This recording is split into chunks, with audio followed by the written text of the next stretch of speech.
Joneno wacho ni masirano otimore kar saa 4 mar otieno e kinde ma lori moro ma oting'o scrap kowuok e boma ma Nairobi kochimo Kisumu brege ochot kendo bayoyo ma olwar kuom jogo ma ochunge batha paya. Ilikuwa saa 4:30 hivi, saa 4 lori ikitoka huko sehemu za Nairobi kiteremuka Kisumu, na hii lori ilikuwa imebeba scrap. Sasa hii lori kama imekatika brake ikapiga on ikaua mama ingine kwa hapo stage, ikakuja kafyeka watu wa bodaboda na mwalimu mmoja. Giwacho ni midhiero mar masirano omedore bang' nyalo margi mar chopo ne obila kod jochiw thieth mar Ruya okonyago lemo. Ikaangusha watu karibu 10. Alafu sasa tulipika mayowe hapa kuanzia saa 4 mpaka saa 5. Polisi wakuji. Jakom mar riwruok mar bodaboda makono Kale Bruto chiwo ywak kowacho ni jotelo makono jwang'ogi e chenro mag loso apaya magiwacho ni ma osebedo ka kelo medruok mar masira mag apeyni makono. Itakuwa ni kila wakati ya siasa ndo tunakuja kutafuta hapa na viongozi, lakini wakati mambo iko sawa hakuna mtu anatafuta. Kama jana ni matozi zilikuwa zinatumika hapa. Ni aibu sana hata MCA wetu hajafika hata hapa kukuja hata kusema poleni. Bendegi kwayo jogo matiyo kod apaya mondo kinde duto rang chike mag apaya ahinya to e kinde mag yudo pek mondo geng' tho mar oganda. Usalama ya barabara sio mzuri. Mimi jaribu kuongea tu madriver, ukipata kama brake imekatika, hebu jaribu kutetea badala ya kuua watu. Ng'anyo margi mar ywak ewi masira mar apaya e gwenge makono oywayo machiegni jotelo magi mag siasa mabende ochwalo dwaro margi ne sirikal mamalo magiwacho ni ema ni kod ting' mar bero apaya no. Cynthia Onyango, Ramogi TV. Lit kod kuyo kwako gwenge marabuore kar chung'od bura ma Suba North, County ma Homa Bay tok nek ma coach mar japuonjre manyako ma jahigni 13 ma report lero ni nokwany ka obambi ool kuome acid kasto nege. Japuonjre mane somo e sikund primary ma Kamsama nyocha ogo ripode ni olalo chieng' wuok tich jumane ka nyocha wuok e sikul. Obila wacho ni nyako no nenre ni nyo ool kuome acid kod kuonde maduong'ne bang'e timone anjao kendo ma onege. Nek maka kumano ose kod jood bura ma Suba North Millie Odhiambo ma bende koro nyiso kwach kich mondo tim nonro mapiyo. So wakati wanatoka wanaenda lunch amebranch kwenda kwao at the road, so that is the last time she was seen paka jana when parents reported her missing to the school authorities. Like an hour or so after that again ndio sasa wanapatana na mwili within the locality of the home also. The body was collected yesterday so they were still at the Jukwaa Salama. I dispatched officers in fact from Homa Bay. Kendo wach mochido kendo chwanyo chunya kabisa oloyo banka wuoyo gi min nyathi. Ng'at maduong' nyalo kawo nyathi ma jahigni 13 timo goricho, timo ganjao kaito onego nyathino, olo aside wang'e, olo aside private part de, olo aside tiende. En wach makata leo koro mobedi ni timo ne le wadgi. Mano ena ng'amoro mobedi ni okoro mobedi kama dhano wadgi bebede. Endabo luwo mondo hakikisha ni polis oluwo jogi ma motegno. To ang'eyo ni nitie joko ma nyaka bed ni ong'eyo ng'ama otimo timni. Awacho sani ni ka ayudo credible information manyalo nyisowa kaka dwa maka ng'ani ng'amochiwo information manyalo miyowa maka ng'ama nyalo bukore timo nyathi matin kama agolo $50,000 achulo ng'ama bomiyowa information. Piny Kenya osebedo ka wito maromo $1.1 billion higa ka higa agulu mar chiwo somo ne jopuonjre mag sekondar mamalo kata senior school. Ma ndio yang kod jagoro mongirore migawo mar somo Julius Bitok mane ochopo e nyim komiti mar od bura marango weche mag somo kamolero ni jopuonjre 50,000 mosebed ka ioro negi pesa e sikunde onge sikundego. Judith Omondi ni kod ler mar wachni. Jumbe ariyo bang' chakruok mar yango kendo luwo ayanga kwan mar jopuonjre kod skunde manie pacho kaka pok ochwalo omenda mar somo.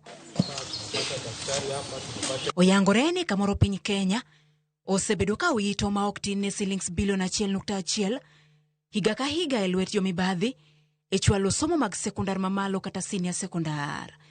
Ma oyango kod jagoro maongirore migawo mar somo Julius Bitok, mane ochopo e nyim komiti mar od bura marango weche somo. Bitok koni e nus mar skunde mag senior sekondar magisepuodho jopuonjre 50,000 gin jopuonjre manyawawa. In secondary, just to use example of secondary, we have found that more than 50,000 students so far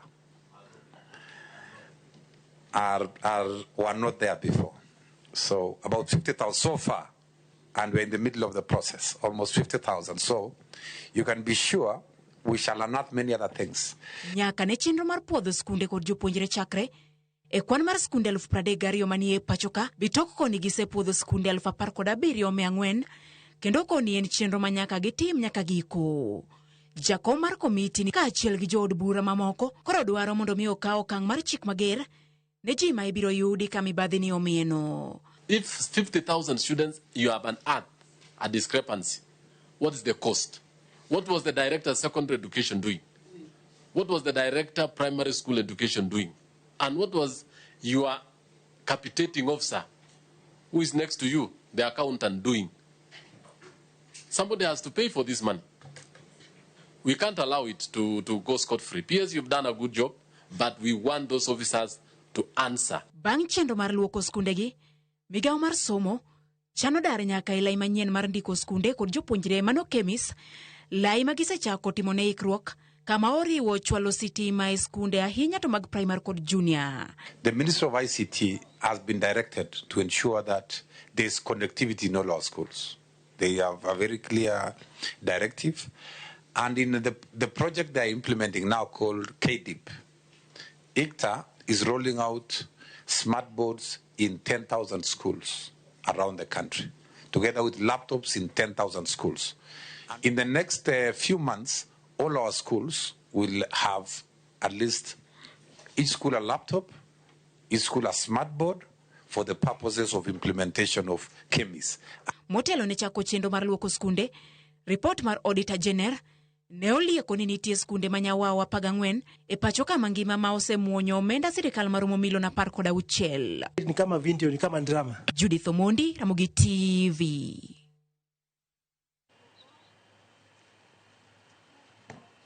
Chenro mag somo nochung' e thoth mbalariany mag sirikal ma pacho kaendi tok jotije mbalariany chako ng'anyo margi ayanga e wi gopegi ma sirikal ni godo. Maendi kata obedo ni migawo mar somo nolando golo mahewo siling bilion 2 kawuono mar chulo bath gopegi mosekunore chakre higa mar 2017. Simprose Okinda lero wachni. Ma emane chal thoth mbalariany ma pacho ka okinyi ma kawuono. Jopuonjre manochopo skunde gi geno mar dhi nyime kod puonj kaka pile ne piny otaro kaluwore ni jopuonj kaachiel koda jotich mamoko ne ni kod pachgi moro. Jopuonj kaachiel kod jotije mbalariany e bwo riwruoge mopogore kamoting'o WASU, KUSU, KUDHEHIA nomanore kod obok mondiki e ote mopogore, vuvuzela kaachiel kod firimbi. Kagiwero wende mag bedo kanyakla, gimano chungo chenro mag mbalariany 42 mag sirikal e pachoka. Jotije gi ywak ni sirikal pok ochopo kare winjruoge adek madito mag medo gi osara chakre higa mar 2013.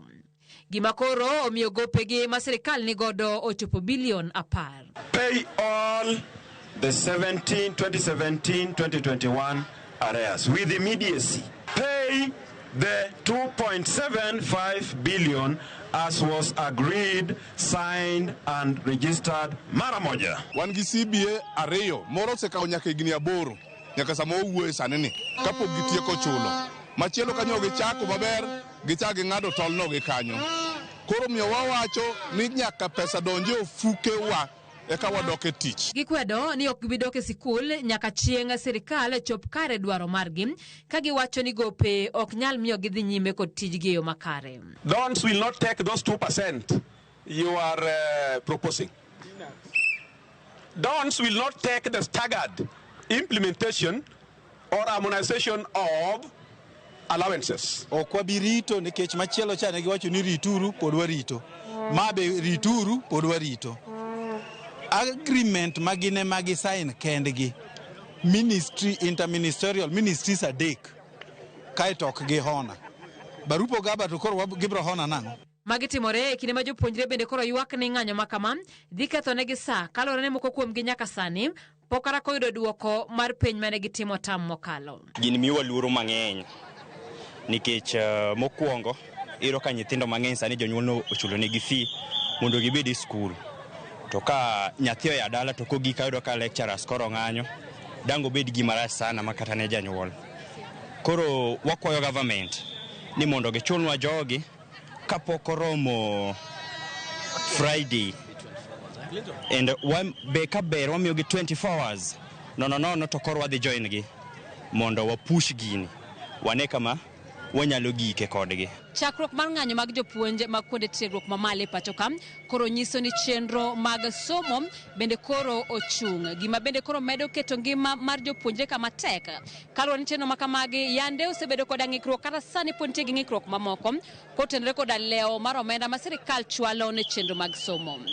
Simfros Okinda, Ramogi TV e mbalariany ma Nairobi. Jatend migawo mar arita Kipchumba Murkomen oyango ni migawo mare oseketo kenge mag jiwo arita e alwora mar Nam Lolwe kokalo kuom gedo mar kambi obila marito Nam Lolwe miluongo ni Kenya Coast Guard Base. Nowuoyo e chenro mar jukwaa la usalama e kaunti ma Siaya kama olero ni okengego geto geng'o mwandu madonje pacho kaendi tok chik. Lidio Keyo nigi ler mar wachni. Ne en romo mar 41 mar luoro counties duto 47.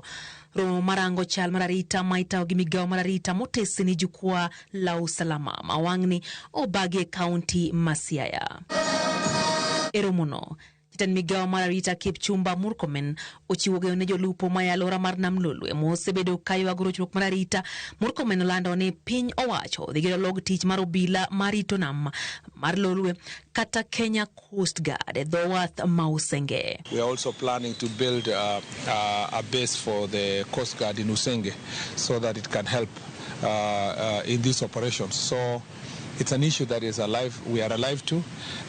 Remember also the Coast Guards have also apprehended some of those trespassing officers from the neighboring county, because once you break the law, it doesn't matter whether you're from Kenya or Uganda. Onyiso geno margi mar kedo gi kuong' ma ok opodhi kod yedhe mamero ji kowacho ni gisechaka pedha mar manyo jogo ma onge lesin mar uso yedhego ka gitiyo kod duol mar Nakada. There is a lot of multi-agency work that is happening. We are working together with KDF, intelligence team, the police, coordinated by the administrative sector. All of it is working towards resolving these issues, particularly in dealing with drugs and illicit alcohol. Olero ni kambi mar obila no biro tiyo kanyakla gi chula ma Muhuru kod tesend obila ma Isibania kaka yore olai mar arita e gwengego. There is a lot of multi-agency work that is happening. We are working together with KDF, intelligence team, the police, coordinated by the administrative sector.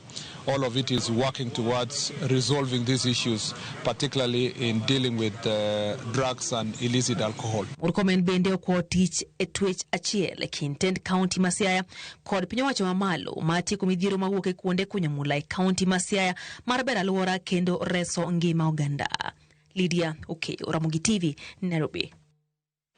Jalup ruoth ma Malira sub-location e sub-county Mayala e county ma Siaya, Nicholas Mudaho, ojiwo tend migawo mar arita kwe mondo mi omany yore mamoko makare manyalo konyo tieko midhiero mar math, mar kong'o mabandia kod kong'o ma imadho asasa. Mudaho wacho ni owinjore los chik mar kaka inyalo taa sekta mar nyuoyo kong'o mar chang'a kar goye marufuku, ni mar nonro yango ni kata obedo ni kum osechiw to pod math mar kong'o ni malo.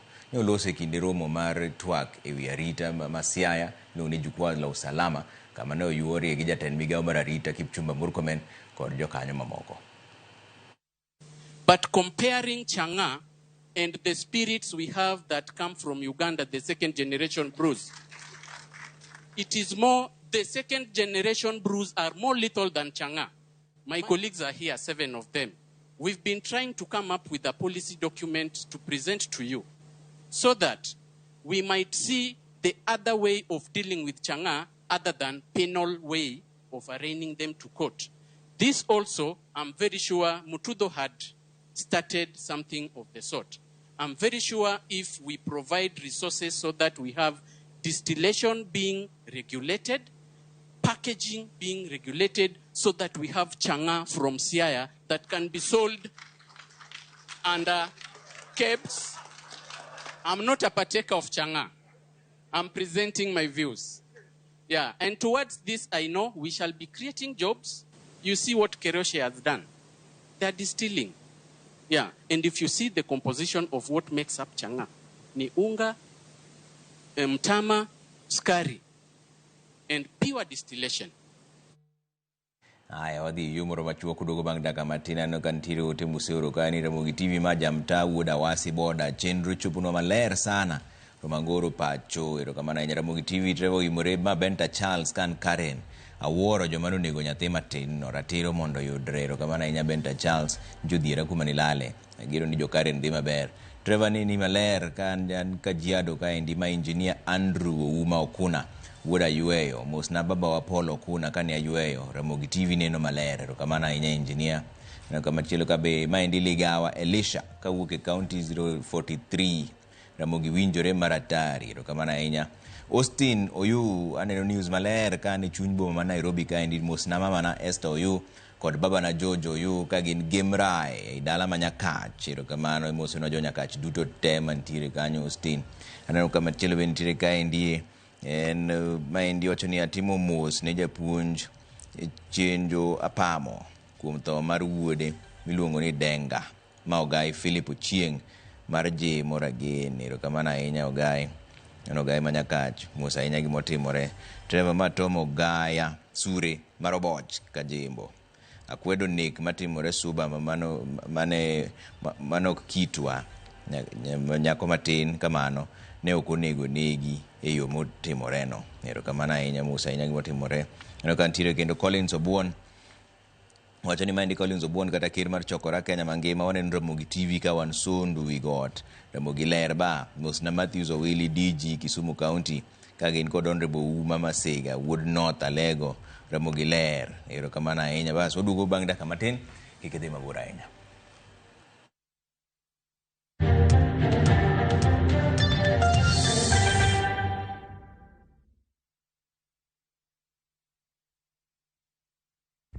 Saa zingine mambo kupata bila plan. Gas ndio imeisha, landlord akuache upumue, mtoto ni mgonjwa na bado ni mid-month. Usijibox kwa noma. Piga *531# and sort your emergencies with my Mobi Civil Servant Loan. Iwe usiku au mchana. Kama wewe ni civil servant, sasa uko sorted. Dial *531# and get up to 20,000 shillings and pay from your next payslip. No paperwork, no guarantors, no drama. Ni wewe tu na simu yako. Register now and see your limit in seconds. Built for Kenyan civil servants. My Mobi. Iko sorted.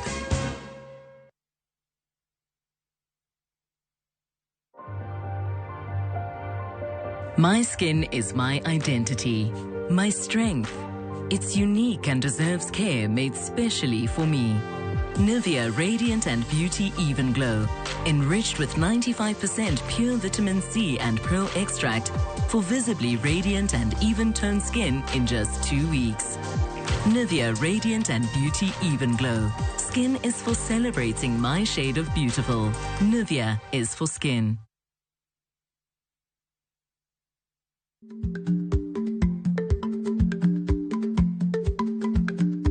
Ich lach nonego okal tako. Ma tiende ni bedo gi miluma mar yako mang'eny nyalo kelo rach.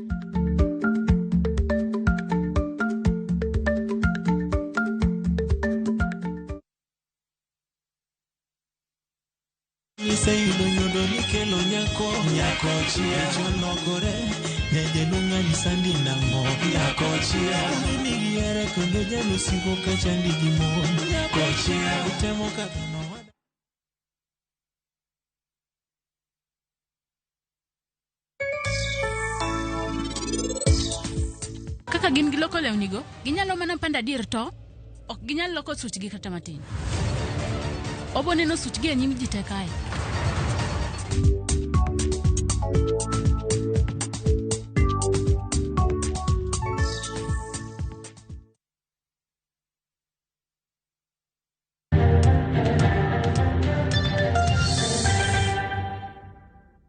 Erokamano kuom keto Ramogi TV ka ni duol mochung' ne yiero pacho ka endi IEBC ogolo ywak margi ni yiero madunde gwenge mamoko 8 ma ochan bag higani nyalo gore Luanda ponono ni migawo mar omenda orem miyogi $258 million mar timo ikruok. Jata tije mar IEBC Marjan Hussein Marjan onyiso od bura ni IEBC dwaro $1 billion mar bago yiero madunde gwenge 24 duto. Mak mana ni omenda makoro gen go seche mowuoyi ni $788 million. Chris Owino lero no wachni. Jogombulu mag gwenge 8 kuom gwenge 24 ma onego bage yiero madundo tarik 27 dwe mar 11 gani nyalo rito kuom thuolo ma ok ong'ere mar yiero jotendgi manyien kaluwore kod nok mar omenda. Kaluwore gi jata tije maduong' mar IEBC Marjan Hussein Marjan, IEBC dwaro $1 billion mar bago yiero madunde gwenge duto 24, makmana ni omenda mane omigi budget mahigani en $788 kende. We have a total of 24 by-elections. The ones that are funded are 16. And the total budget for that by-election, those 16 by-elections, $788 million. For the 8 remaining ones that have not been funded, amounts to $258 million. So in terms of total cost, we are looking at $1,046 million for the purpose of by-elections. IEBC kata kamano koyango gwenge 8 manyalo rem yiero jotendgi manyien yiero mochan bago dwe mar 11 gani. Kaluwore gi Marjan Hussein Marjan, IEBC dwaro mondo migawo mar omenda omedgi omenda maromo $258 million. You know, we gave for 16, but as we continue receiving writs later on that there are other by-elections. So they had already funded us for 16. But as we speak now, there are those new ones that had not been funded. But we continue planning for them. We are also working with the National Treasury to ensure that we get the funding as quickly as possible. And some of these by-election, for example, Kabichai, that happened just shortly before we assumed office, and others, in order of priority, if you look at the first, the ones that happened, like Banisa. Eko machielo, duol mar IEBC dhi nyime kod timo ikrok malong'o ne yiero maduong' mabiro ka chenro mandiko jogombulu manyien dhi chakore ayanga tarik 29 dwe mar 9 higani. We have gazetted 29th of this month as the date on which we will launch the resumption of the continuous voter registration in all our offices across the constituencies. But also we have, as a commission, agreed to use Huduma centers to place our desks and registration officials in all the 57 Huduma centers across the country, just to expedite the process of continuous voter registration. Jakom IEBC Erastus Ethokon oyango ni gigeno ndiko jogombulu manyien maromo $6.3 motelo ne yiero maduong' mabiro. We are also piloting technology to see if we can simplify the processes of voter registration going forward. We are targeting about 6.3 million new voters, 70% of whom will be young people. Ethokon bende ojiwo josiasa mondo duok piny liet mar siasa motelo ne yiero maduong' mabiro kaka yo mar kelo kwe pacho kae. Kodong' mana dweche 2 kene motelo ne yiero madundo e gwenge 24, duol mochung' ne yiero pacho kae IEBC koro chwero luya mar yudo omenda maromo matimo ikrok ne yiero makamago e kinde ma gikwayo migawo mar omenda mondo medgi omenda maromo $258 matimo ikrok ne yiero makamago. Chris Owino, Ramogi TV, Parliament Buildings, Nairobi. Duol marango kaka obila tayo chenro magi IPOA ogolo ywak ewi nok mar omenda moket negi e budget. IPOA wacho ni nok mar omenda oserocho chenro magi mag konyo jopiny yudo ratiro. Jotend IPOA nolosi wi wachno e kar romo mar KICC Nairobi e kinde nyasi mar sidho ayanga chenro mar duol manigo chakre higani nyaka higa mar 2030. Ogai mar doho Martha Koome mabende nochopo e nyasino opuoyo kenge ma IPOA oketo kaka ranyisi mar chenro mar bede sirikal nigo mar neno ni lony manyasani otigo de chopo kare tich ne jopiny. You have to prioritize adequate resourcing of oversight institutions in Kenya. That includes IPOA, Kenya National Human Rights Commission, and other oversight institutions. We cannot use lack of funding to cripple institutions like so critical to oversight and governance in this country. Without resourcing, accountability is just a word on paper. I must emphasize that the resourcing of IPOA is a constitutional duty considering the critical role it plays. When IPOA is underfunded, it is the Kenyan people who are denied their constitutional right to seek accountability in policy. Having flipped through it and listened to you and the presentations made, the biggest challenge you'll have in terms of adherence to what you envision here and their full implementation will be resources. My chair confirms to me to tell you that in the discharge of its budgetary role under the Constitution, Parliament, and particularly the National Assembly through the committee in which we serve, will give you the resources you need to push through. Bad migao mar piny owacho mochung' ne arita e nam mong'ere kaka Kenya Coast Guard Service obedo e winjruok mar tiyo kamoro achiel kod riwruok mar jolupo ma bende ong'ere kaka Beach Management Unit e kaunti ma Migori e jiwo arita e nam Lolwe. Joma miwa ler. Winjruok mar tiyo kamoro achiel e kind Kenya Coast Guard Service kaachiel kod tend jolupo e kaunti ma Migori mar jiwo arita e nam Lolwe obedo e kind ma jolupo osebedo ka koro ywago rochruok mag arita e nam Lolwe.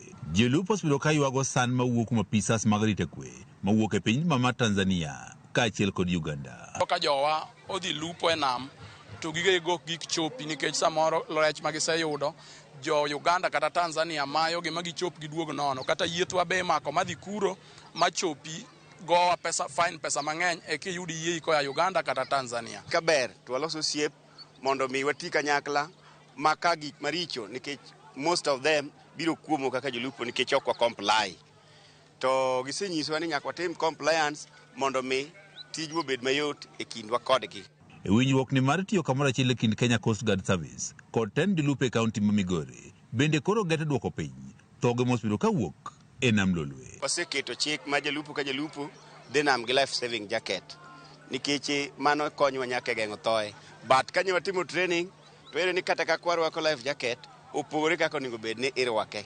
Koro nye osenyiswa kendo nyiswa kabisa ma life jacket nyalo konyo kata ji adek. Bad migao mar piny owacho mochung' ne arita e nam Lolwe mong'ere kaka Kenya Coast Guard Service puonjo jolupo kaka ginyalo geng'o midhieche majukogi e nam Lolwe ma oting'o thoge. We are here like brothers. We are here to help them. They are our employers. We need to serve them as Coast Guard. So that's basically that's why we bring this sport. You can see the people, the way they are cheering, the way they are playing together. Don chien kacha jowa kano winjo nying mar Coast Guard ne giringo matek kabisa kendo jomoko ne nyalo nyumore ka tipi matho.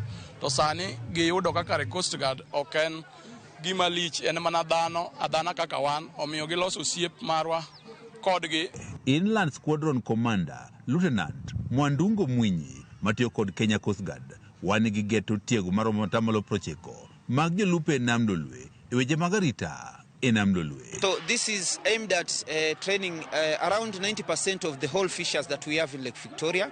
But as you know, we cannot call all the fishers at one time and train them. So what we do, we are training them in clusters. Jolupo ka otele ko jakom margi e kaunti ma Migori Mark Maloba wane gisechako yudo tiegruok kaka ginyalo tiyo kod jacket mong'ere kaka life saving jacket e kinde ma gido masire nam Lolwe mondo gikony e geng'o thoge. Kopogore gi tiegruok gisekelo opoklo mar sime kata phone covers manigi molose rang'iny maber manyalo geng'o pi kik donje e sime kendo simbino kata kuonde masiro neno tinyalo timo godo tudruok ma jok mantie rescue team ng'e kuma intiere. Jolupo e kaunti ma Migori bende dwaro mondo koro kambi mar jo Kenya Coast Guard Service bende koro gere e kaunti ma Migori mondo gibed kod yot e yudo kony ka kuom Kenya Coast Guard Service. Ne waseyie ni mondo Coast Guard obed sorika mondo mi wabed machiegni kodgi to still nikech pod wan gi pek e dier nam wadwaro ni kaber kabisa to kampo keti migingo mar jo Coast Guard mondo Zoea Waganda kod wa Tanzania matamo jolupo magwa yudo haki margi e sama gidhi menyo. George Juma, Ramogi TV, Migori.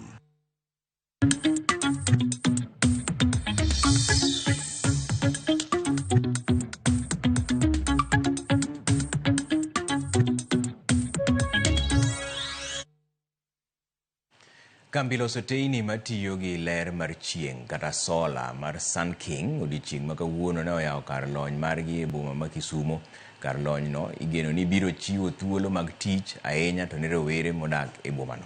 Kanoloso jatend migawo mar teko e kaunti ma Kisumo Jiromo Chieng' owacho ni kaunti no orwako okang' ma kamano nikech yepo mare biro kelo dongruok e sekta mar teko. Chenro no bende jotend Sun King ne olando ber magisetimo mar tero masin mar loko teko chieng' e kar thieth mar Simba Opepo mani Mamboleo, gino magiwacho ni biro konyo e chiwo thieth maber ne oganda.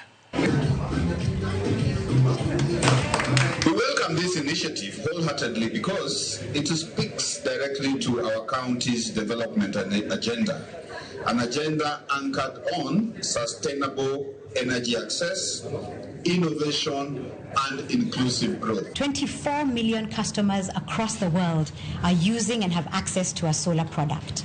And those 24 million customers sit in 12 different countries, from Asia right across to Africa. Kawuono watimo donation Simba Opepo dispensary, mano ni Mamboleo kocha. Wamiyo jojo siptalcha power hub mar 3.3 kilowatts. Matene niyo siptancha sani koro ringo gi sola 24 hours. Chakre gokinyi gi gotieno te otiyo gi sola mar Sun King. Gima miyo nwa yiero obuolo kacha en ni waneno ni kacha konyo ji moinge 10,000.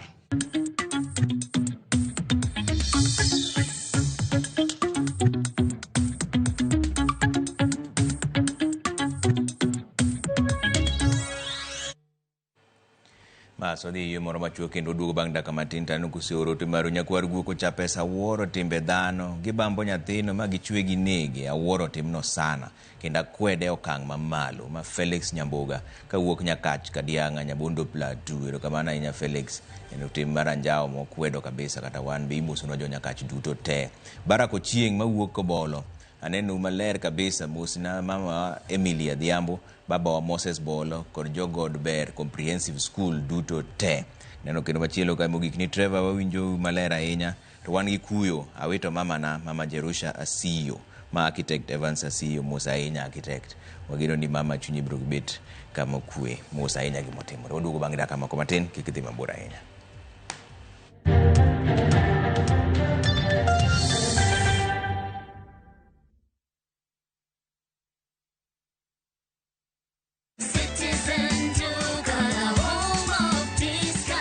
Looking for unbeatable deals? Citizen Duca has you covered. Get 1.5 jig regular bleach at 745 shillings, down from 798 shillings. 800 grams bar soap at 205 shillings, down from 230. And 200 grams toss at 79 shillings, down from 105 shillings. Shop conveniently on citizenduca.com or on the View Sasa app and have everything delivered directly to you. Citizen Duca, the home of discounts. Citizen Duca, the home of discounts.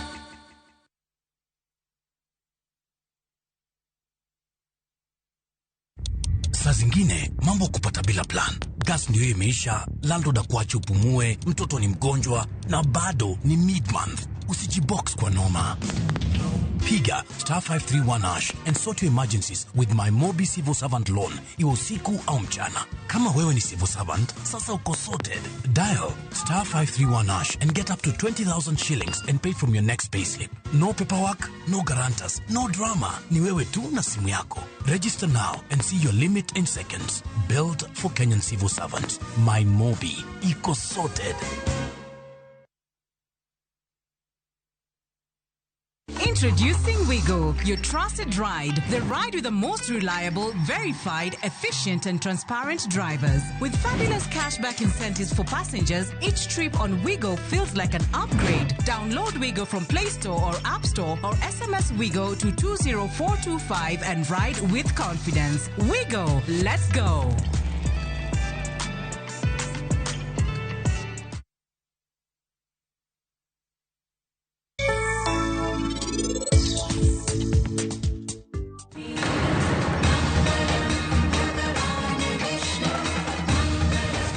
Ng'eyo, aburo kola waruscha, Oken Sanju en Ajay, boyfriend mar Shria.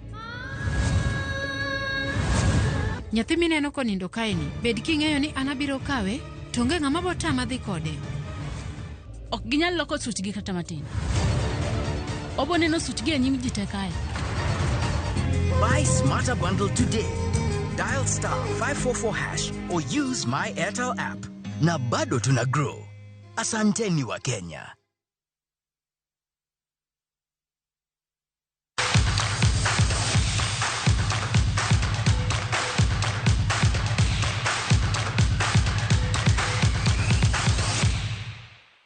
Unajua weche mag tukeni shabiki.com osidayanga piem mar shabiki super jackpot mar siling milion 100. Jaloch maduong' en madhi yudo duoko mar tuke 17 ewi 17. Kata kamano, jogo moyudo duoko mar tuke 13 nyaka 16 bende biro yudo bonus mag super jackpot. Bende jal mabiro yudo nono e duoko mag tuke 17 duto bende dhi yudo mich. Okang' makamano chiwo thuolo ne johera mag tuk pogo punda mondo yud thuolo mar bedo joloch. Nyasi mar sidho chenro no ne osir kod tend county ma Nairobi kod bad migao matayo chenro mag historia kod Hemco miloni National Archives. Same mind our players and our punters. We're all about giving out the best gaming experience. Saizi tumewalaunchia jackpot ya 100 million. Our bonuses start from 13, 14, 17. Watu wa zero pia msidhani tumewasahau. Zero pia unapata bonus yako safi. Kanya hapa archives hapa kwa Shushai. Nimeona watu washabiki wamekuja. Akatuambia tuwekelee bet. Na nimewekelea nikapanga line. Saa hii nimeingia kwa stage nimepata coins. Nafurahia wamelaunch super jackpot ya 100 million. Inshallah hiyo ndio naikujia.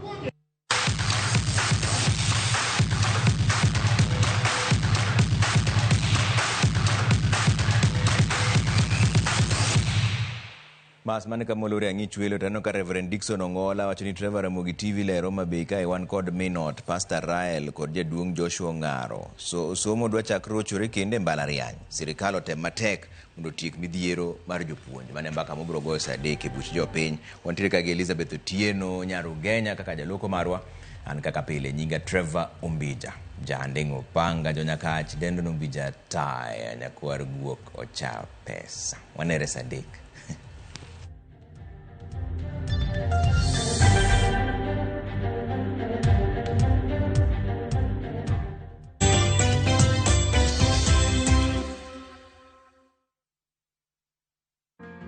Family mar Mosenindo Nation Wamiri Moi lando lal mar mama Sylvia Akinyi Wamiri mane ong'ere gi nying mar Min Sami kata